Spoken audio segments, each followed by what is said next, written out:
অনেককাল আগে এক জঙ্গলের ভেতর এক হরিণ তার বাচ্চাকে নিয়ে বসবাস করত।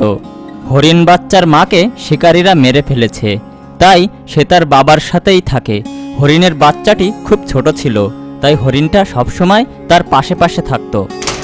একদিন এক দুষ্টু বাঘ হরিণ ও হরিণের বাচ্চা শাবককে দেখতে পেল। অনেকদিন পর চোখের সামনে একটা ভালো শিকারের দেখা মিলল। হরিণ আর হরিণ শাবক।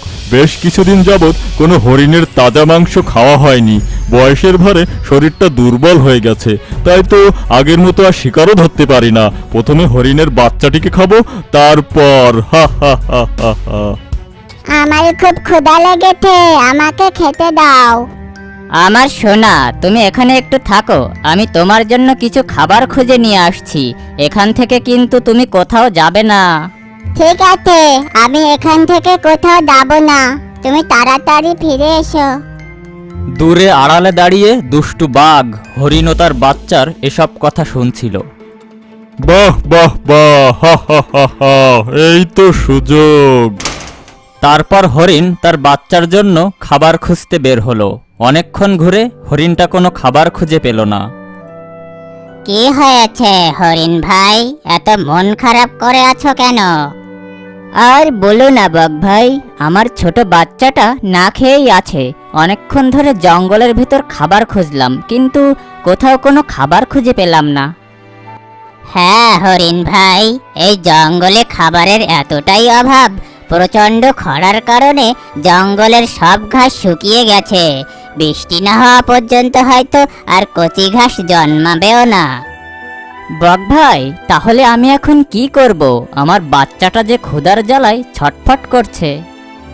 তুমি কোনো চিন্তা করো না, আমি তোমাকে কিছু কচি ঘাস এনে দিচ্ছি। এখান থেকে অনেক দূরের এক গ্রামের পুকুর পাড়ে আমি কিছু কচি ঘাস দেখেছিলাম।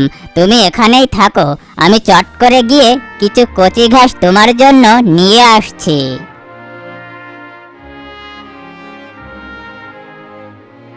কিছুক্ষণ পর বক কিছু কচি ঘাস নিয়ে সেখানে ফিরে এলো।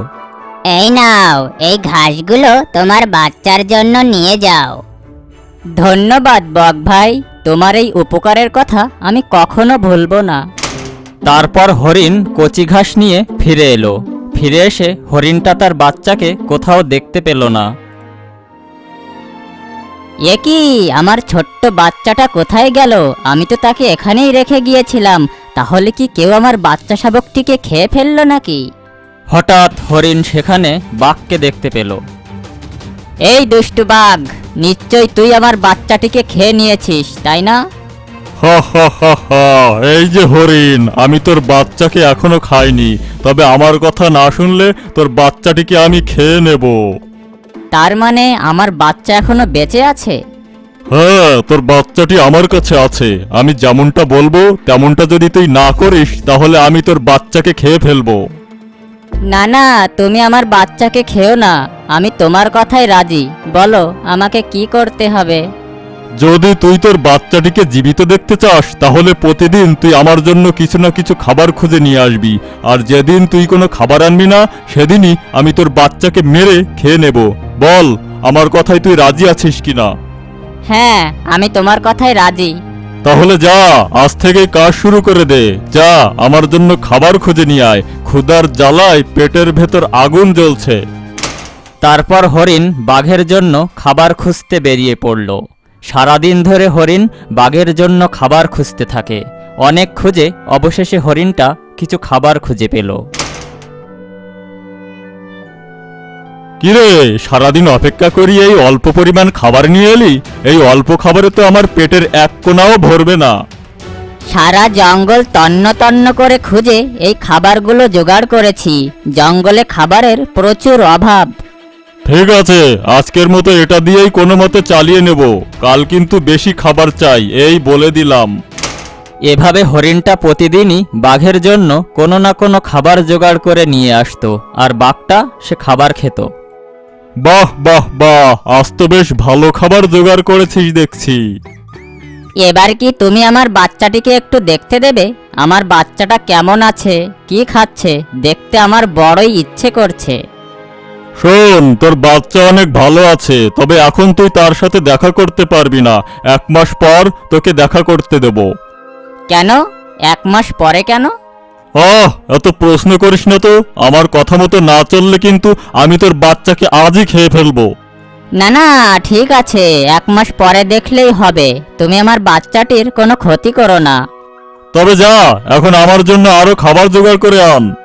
এভাবে হরিণটা বাঘের জন্য খাবার জোগাড় করে আনতো, আর দুষ্টু বাঘটা পেট ভরে খাবার খেত। এমনিভাবে 1 মাস কেটে গেল।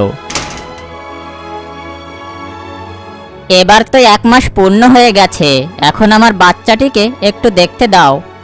আরে দাঁড়া দাঁড়া, এত তাড়াহুড়ো করিস নে। দেখবি, অবশ্যই তুই তোর বাচ্চাকে দেখবি। তবে আরো 1 মাস পর, আরো 1 মাস তুই আমার জন্য খাবার জোগাড় করে আনবি, নইলে কিন্তু আমি তোর বাচ্চাটিকে খেয়ে ফেলবো। তুমি কিন্তু কথা দিয়ে কথা রাখোনি। তোর এত বড় সাহস! দাঁড়া, এক্ষুনি আমি তোর বাচ্চাটিকে খেয়ে নেব। তোর বাচ্চাটা কিন্তু আগের চেয়ে আরো হৃষ্টপুষ্ট হয়েছে। না না, আমি তোমার কথায় রাজি। তুমি আমার বাচ্চাকে মেরো না। তাহলে যা, আমার জন্য খাবার জোগাড় করে আন। এভাবে আরও কিছুদিন কেটে গেল। একদিন হরিণ সারাদিন খুঁজে কোনো খাবার জোগাড় করতে পারল না, তাই সে মন খারাপ করে রইল। হরিণ যেখানে দাঁড়িয়েছিল পাশেই গাছে ছিল বক। বক হরিণকে দেখে জিজ্ঞেস করলো, কি হরিণ বন্ধু, মন খারাপ করে আছো কেন? কি হয়েছে? তারপর হরিণ সব ঘটনা বকের কাছে খুলে বলল। সব কথা শুনে বক হরিণকে বলল, তুমি কিন্তু ভুল করছো। ওই বাঘ একটা পাজি, মিথ্যাবাদী, ধোঁকাবাজ। একবার সে আমার সাথে এরকম করেছিল। সে আমার এক ছানাকে খেয়ে ফেলেছিল, আর আমাকে পুরো 3 মাস জিম্মি করে রেখেছিল। পুরো 3 মাস আমি তাকে খাবার জোগাড় করে দিয়েছিলাম। সে বলেছিল আমার বাচ্চাটি জীবিত আছে, কিন্তু অবশেষে আমি সব জানতে পারি। তাহলে তো ওই দুষ্টু বাঘ আমার বাচ্চাটিকেও খেয়ে ফেলেছে। এভাবে আর অন্যায় সহ্য করা যায় না, এর একটা বিহিত করা দরকার। শোনো, আমার মাথায় একটা বুদ্ধি এসেছে। তারপর বক তার বুদ্ধির কথাটা হরিণকে খুলে বলল। কি, কাজটা ঠিক মতো করতে পারবে তো? হ্যাঁ, অবশ্যই পারবো।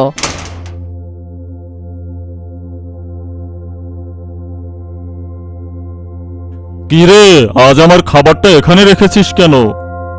কারণ এটাই তোমার জীবনের শেষ খাবার, দুষ্টু বাঘ। তার মানে তুই সবকিছু জেনে গেছিস? তোর এত বড় সাহস, তুই আমাকে ধমক দিস? এবার তো তোকে আমি ছিঁড়ে ছুটে খাবো। বন্ধু বক, তাড়াতাড়ি কাজটা সেরে ফেলো। ওরে বাবারে, আরে আরে, কেউ আমাকে ধর! ওরে, আমার মাথায় কি পড়লো রে! ওরে ওরে, কেউ আমাকে বাঁচা রে! কাঁঠাল মাথায় পড়ায় দুষ্টু বাঘ তার প্রাণ হারালো এবং সে তার পাপের উচিত সাজা পেল।